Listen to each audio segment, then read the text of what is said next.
So this is a northern savory tofu pudding dish that sometimes get translated into tofu brains because of how soft and silky the tofu is. And most of you guys know the southern version that is sweet, but this one is equally as yummy, but will satisfy a more savory palate versus your sweet tooth.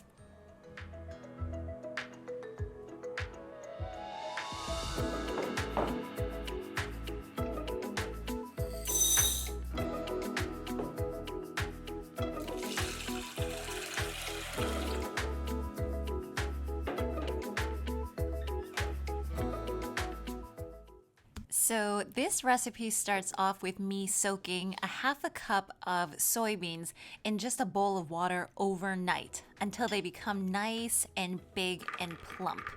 And the reason that we soak it that way is so that when you blend it, it's an easier grind and everything will be nice and smooth.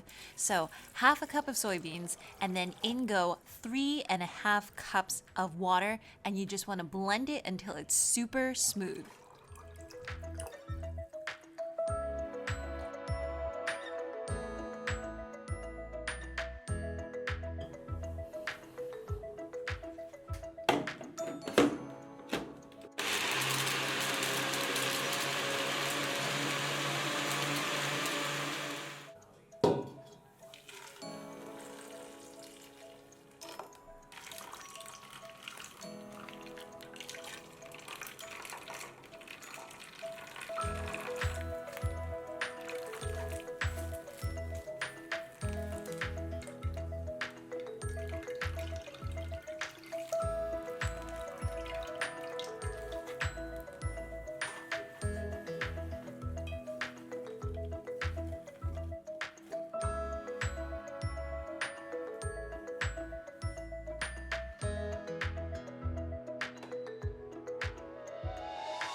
So I'm going to bring this mixture up to a boil and be careful and kind of scrape the sides and on the bottoms.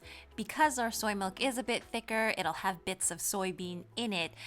The bottoms do have a tendency to kind of burn and form this layer. So that's why you want to scrape that around. And then in the meantime, half a teaspoon of gypsum, half a teaspoon of potato starch, and you just want to use a little bit of water and then get that mixed together so that you're ready to go once the soy milk mixture boils.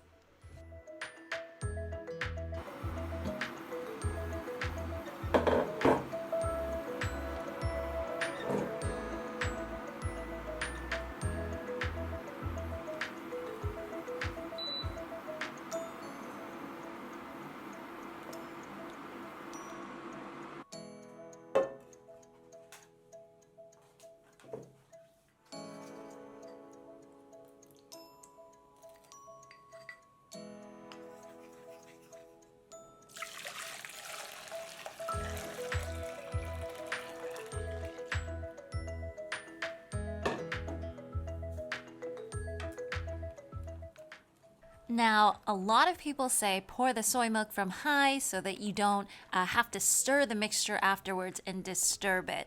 I actually think it doesn't make a difference. So you have to do it kind of quickly and gently though, and then leave it alone.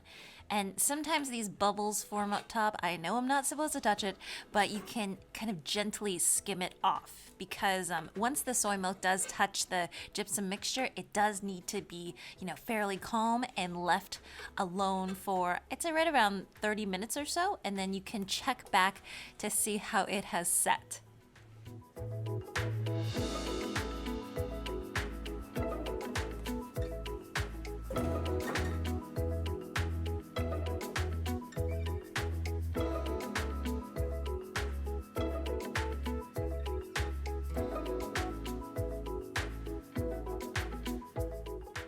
Even compared to silken tofu, you'll find that tofu pudding has the silkiest texture because of how it was gently set. No more heat was applied to it. It was a little bit of gypsum, a little bit of potato starch.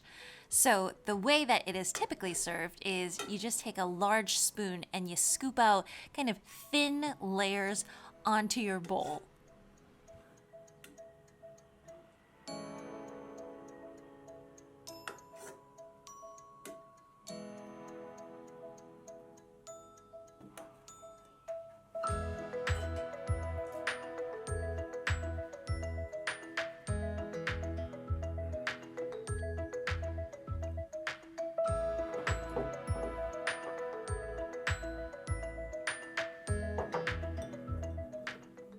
I'm going to have the recipe down below, but there are some typical toppings that usually top a savory tofu pudding, but that's really actually up to you. I have some Changking vinegar, I have soy sauce, I have some of that salted radish that I used in the omelet a couple of recipes ago, so that's going to provide a nice crunch.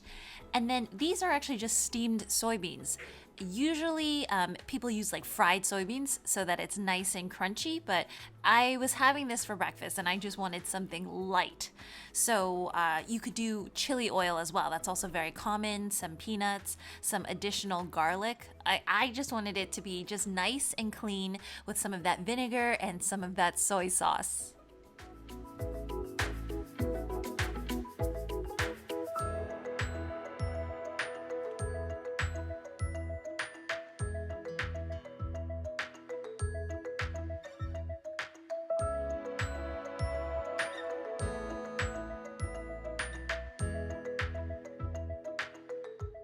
I mean, these are some very traditional recipes that I've been doing lately, and they are spectacular. So, probably in a couple more episodes, I will be showing you guys the sweet version, which everybody should be more familiar with.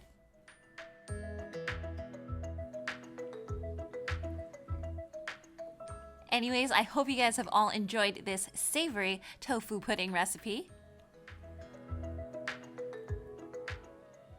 As usual, if you want to see more recipes like this, remember to hit that like and subscribe button, and I will see you guys all again next time. Bye!